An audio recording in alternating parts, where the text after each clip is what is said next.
For ever book heaven میں خوش آمدید. ناول حالم جس کی رائٹر ہے نمرہ احمد، اس کی یہ 26ویں ایپیسوڈ ہے. تو آئیے جلدی سے سٹارٹ کرتے ہیں اس ایپیسوڈ کو بغیر کسی دیر کے. ایک اور رات نیل کے دریا پہ اتری اور مینروا کروز کی رفتار مزید سست پڑ گئی. مینروا کے قریب دریا میں 2-3 چھوٹی کشتیاں بھی تیرتی دکھائی دے رہی تھی. باہر جتنا سناٹا اور سکون تھا، مینروا کے اندر اتنی ہی گہما گہمی اور رونق تھی.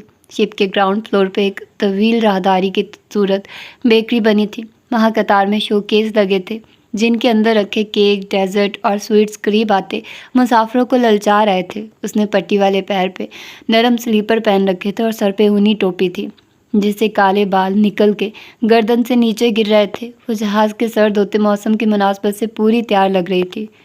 سردی اچانک کی آئی تھی مگر موسم کو خوشگوار کر گئی تھی. ایک چاکلیٹ فج، ایک چاکلیٹ بون بون، وہ شو کیس کے اندر سجے کیکس کی طرف اشارہ کرتی سیلز گرل سے کہہ رہی تھی. 2 ورکرز دستانے والے ہاتھوں سے اس کی بتائی پیسٹریز اور سویٹس ٹوکری میں بھرتے جا رہے تھے. وہ خواب، پہر کا زخم، ایڈم کی باتیں. کچھ دیر کے لیے وہ سب بھول کے صرف اس مسودے کو سیلیبریٹ کرنا چاہتی تھی جو الماس اسے ای میل کرنے والی تھی. مسودہ مل جانے کے بعد ساری رات تالیہ نے اس کو پڑھنا ہی تھا اور اسے پڑھنے کے ساتھ ساتھ کچھ کھانے والی تفریح بھی چاہیے تھی. اس کی آزادی کا ٹکٹ، وہ کتاب اس کو ملنے والی تھی. وہ واقعتاً خوش ہونا چاہتی تھی. وہ بھری ہوئی ٹوکری لیے کمرے میں پہنچی تو وہ پہلے سے اپنے مخصوص صوفے پہ بیٹھا تھا. چاکلیٹس کی خوشبو تالیہ کے ساتھ ہی کمرے میں داخل ہوئی تھی. اس کی منہ تک بھری ٹوکری دیکھ کے جہان نے تعجب سے ابرو اٹھائے. یہ سب تم کھاؤ گی؟ ایک آدھ پیس تم بھی لے سکتے ہو، میں آج اچھے موڈ میں ہوں. فراغ دلی سے آفر کی اور کمرے کی سینٹر ٹیبل پہ ٹوکری رکھی. پھر چیزیں نکال کے ان کو پلیٹس میں سجانے لگی. چاکلیٹ کی مہک سارے کمرے کو معطر کر گئی. کوئی نارمل انسان اتنی چاکلیٹ نہیں کھا سکتا. چاکلیٹ میری پہلی محبت ہے. حالات نے ہم دونوں کو فاصلہ رکھنے پہ مجبور کر دیا مگر کبھی کبھی ہم روایات توڑ کے مل لیتے ہیں. وہ مسکرا کے کہہ رہی تھی. جب موبائل کی مخصوص ٹون بجے تالیہ نے جلدی سے فون نکالا اور دھڑکتے دل سے الماس کی ای میل کھولی. اس نے SMS ورڈ فائل بھیجی ہے. ای میل کھولنے سے پہلے سائن نظر آ گیا تو چہک کے بولی اور ای میل پڑھنے لگی.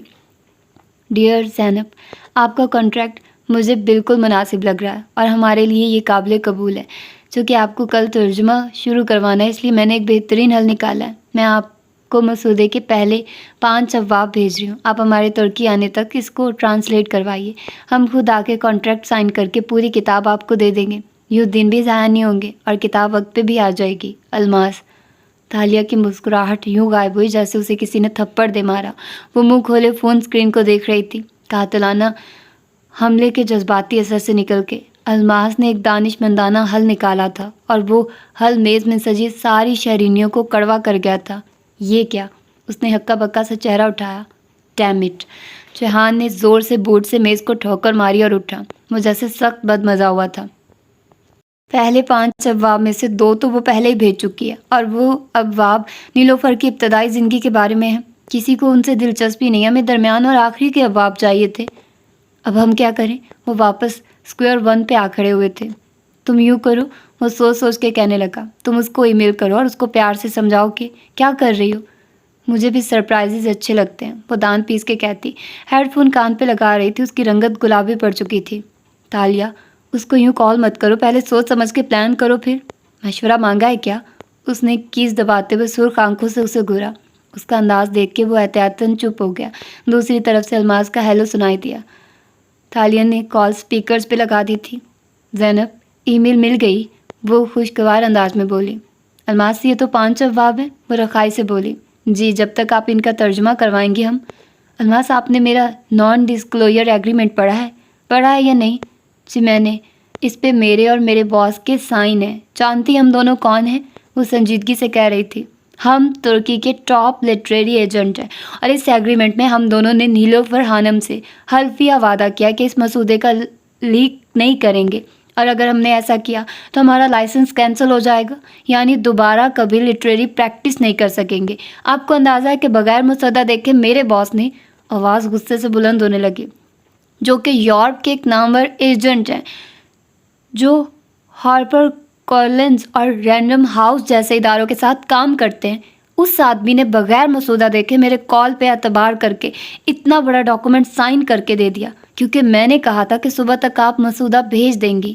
زینب میرے باس نے اتنی بڑی بڑی کتابیں چھاپی ہیں کہ ان کے لیے ایک سیاسی کتاب اتنا میٹر نہیں کرتی جتنی ان کی کریڈیبلٹی میٹر کرتی ہے. صبح جب میں ان کو بتاؤں گی کہ میری کلائنٹ نے مجھ پہ اعتبار نہ کرتے ہوئے پورا مسودہ نہیں بھیجا تو پورا آفس مجھے کس نظر سے دیکھے گا. سب جانتے ہیں کہ ہم اپنے دستخطوں کے ساتھ نان ڈسکلوجر آپ کو دے چکے ہیں. کل کو آپ کانٹریکٹ نہ کریں اور کوئی اور کتاب لیک کر دے تو ہمارے لائسنس تو کینسل ہو گئے نا. نہیں زینب میری بات سنیے. میں نے پورا مسودہ اس لیے مانگا تھا کیونکہ کل اس کتاب کی ٹیبل ریڈ ہونی تھی. میرے باس، مترجم اور میں نے ایک میز پہ بیٹھ کے پوری کتاب پڑھنی تھی. مترجم ایک آرٹسٹ ہوتی ہے، اس کو پوری کتاب دی جاتی ہے، کانٹریکٹ کیا جاتا ہے، وہ اپنی مرضی سے ابواب کا جہاں سے چاہے ترجمہ کرتی ہے، پہلے مشکل ابواب کا پھر آسان کا. ہمیں وہ کتاب ترتیب سے دے گی لیکن ہم اس کو بچوں کی طرح قسطوں میں ہوم ورک نہیں دے سکتے. سارے یورپ میں پتہ کر لیں، کوئی مسودہ دیکھے بغیر نان ڈسکلوجر سائن نہیں کرتا. مگر ہم نے کر لیا. زینب اصل میں آخری ابواب کی پروف ریڈنگ ابھی ہونا تھی، اس لیے. الماس مجھے نہیں معلوم آپ کے کیا مسائل ہیں مگر میں صبح آفس میں کسی سے نظر ملانے کے قابل نہیں رہوں گی. میں ایک عورت ہوں جو مردوں کی دنیا میں نام بنانے نکلی ہے. یہاں سب میرے ناکام ہونے کے انتظار میں بیٹھے ہیں. آپ یوں کریں، آپ میرے نان ڈسکلوجر کی ای میل ڈیلیٹ کر دیں. میں باس کو کہوں گی کہ میں نے وہ بھیجا ہی نہیں تھا اور آپ مجھے مسودہ نہ بھیجیے. میں اس کتاب کو چھاپنا چاہتی تھی لیکن اگر ہمارے درمیان اعتبار ہی نہیں ہے تو ہم اس کام کو کرتے ہی نہیں ہیں. آئی ایم سوری اگر میں نے کچھ سخت کہہ دیا ہو مگر میرا سارا کریئر داؤ پہ لگ چکا ہے اور میں اس وقت بہت پریشان ہوں. ایگا جلال. Good night. اس نے آخری فقرہ سوگواریت سے کہہ کے کال کاٹ دی اور گہری سانس لیتے ہوئے سرخ تمتماتا چہرہ اٹھایا. مجھے اتنی دیر سے چپ چاپ صوفے پہ بیٹھا تھا خنخارا. اب میں بولوں؟ احتیاط سے پوچھا. کیا واقعی مترجم اپنی مرضی سے بغیر ترتیب کے ترجمہ کرتا ہے؟ مجھے نہیں پتا، میں نے تو ایسے ہی کہہ دیا. اور ٹیبل ریڈ وہ تو ٹی وی ڈراموں کی اسکرپٹ کی نہیں ہوتی. اللہ کرے اس کو یہ بات نہ معلوم ہو. وہ گہرے گہرے سانس لے کر خود کو نارمل کرنے کی کوشش کر رہی تھی. یا تو اس نے الماس کو بالکل کھو دیا تھا یا پھر الماس وہ کرنے والی تھی جو اسے کرنا چاہیے تھا. ای میل کی ٹون بجی تو تالیہ نے بے چینی سے میل کھولی. الماس نے معذرت کے بعد لکھا تھا کہ اس نے صرف اس لیے مسودہ نہیں بھیجا تھا کیونکہ ابھی وہ آخری ابواب کو پروف کر رہی تھی. اسے زینب پہ مکمل اعتبار ہے اس لیے اب وہ پورا مسودہ بھیج رہی ہے. تالیہ نے اٹیچ شدہ فائل کھولی تو 450 صفحات کی فائل کھل گئی. پوری کتاب، ملیشیا کی حساس ترین اور سکینڈلس ترین کتاب اس کے فون میں تھی. اس کی ساری کلفت دور ہونے لگی. بالآخر وہ مسکرائی. میں نے کبھی کتابیں شوق سے نہیں پڑھی مگر یہ وہ پہلی کتاب ہوگی جس کو میں اتنے شوق سے پڑھنے جا رہی ہوں. وہ کوشن لے کر سینٹر ٹیبل کے ساتھ جا بیٹھی جس پہ انواع و اقسام کے میٹھے کھانے سجے تھے. جہان نے اپنے موبائل پہ فائل کھولی اور اسی صوفے پہ ٹیک لگا کے فون چہرے کے سامنے کیے مطالعے کا آغاز کیا. میں تمہاری تعریف نہیں کرنا چاہتا مگر ویل ڈن تالیہ خانم. صفحات 450 تھے اور رات ابھی شروع ہوئی تھی. وہ میز کے ساتھ کارپیٹ پہ کشن کے سہارے بیٹھی فوج کا ٹکڑا کھاتے ہوئے کتاب میں غرق تھی. نیلوفر کی ابتدائی زندگی کے ابواب تلخ تھے یا ان کو شاید تلخ بنایا گیا تھا. چاکلیٹ فوج کتاب کے اولین صفحات کے ساتھ اس کے حلق کے اندر جا رہی تھی. اس کا ذائقہ تلخ تھا اور شکر کے دانے دانتوں کے بیچ محسوس ہوتے تھے جیسے ڈھیروں کڑواہٹ کو ذرا سی شکر ڈال کے میٹھا بنانے کی کوشش کی گئی ہو. اس نے اپنے بچپن اور نوجوانی کے ایام کو زبردستی دلچسپ بنانے کی کوشش کی ہے. سو بورنگ. وہ صوفے پہ ٹیک لگائے بیٹھا موبائل سے کتاب پڑھتے ہوئے تبصرہ کر رہا تھا. دفتن وہ آگے کو جھکا اور ایک چاکلیٹ میکرون اٹھا کے منہ میں رکھا. میکرون بظاہر ٹھوس لگتا تھا مگر منہ میں آیا تو معلوم ہوا کہ اس کی خستہ بیرونی تہ کافی نہ تھی کہ ذرا سے دباؤ پہ منہ میں پگھل گیا. چاکلیٹ اور بادام کا ذائقہ اس کے اندر تک اترتا گیا. جوانی کے ابواب میں نیلوفر نے اپنی جتنی تعریفیں لگی ہیں ان کے باوجود مجھے یہ ایک انتہائی کمزور عورت معلوم ہو رہی ہے جو ایک طاقتور آدمی اور اپنی خواہشات کے دباؤ پہ فوراً جھک جاتی ہے. وہ تلخی سے کہہ رہی تھی. کھڑکیوں کے باہر رات اب دوسرے پہر میں داخل ہو رہی تھی. دریا پرسکون تھا اور دور اکا دکا کشتیاں تیرتی نظر آتی تھی. تالیہ نے 112واں صفحہ موبائل پہ پڑھتے ہوئے بازو لمبا کر کے میز سے ایک چاکلیٹ ٹرفل اٹھایا اور اس میں دانت گاڑے. وہ اب نیلوفر اور عبد الرحمن کی شادی کے گزرے ماہ و سال کا حال پڑھ رہی تھی. گول ٹرفل سیاہ چاکلیٹ سے لبریز تھا مگر اندر گناش ساس کا کریمی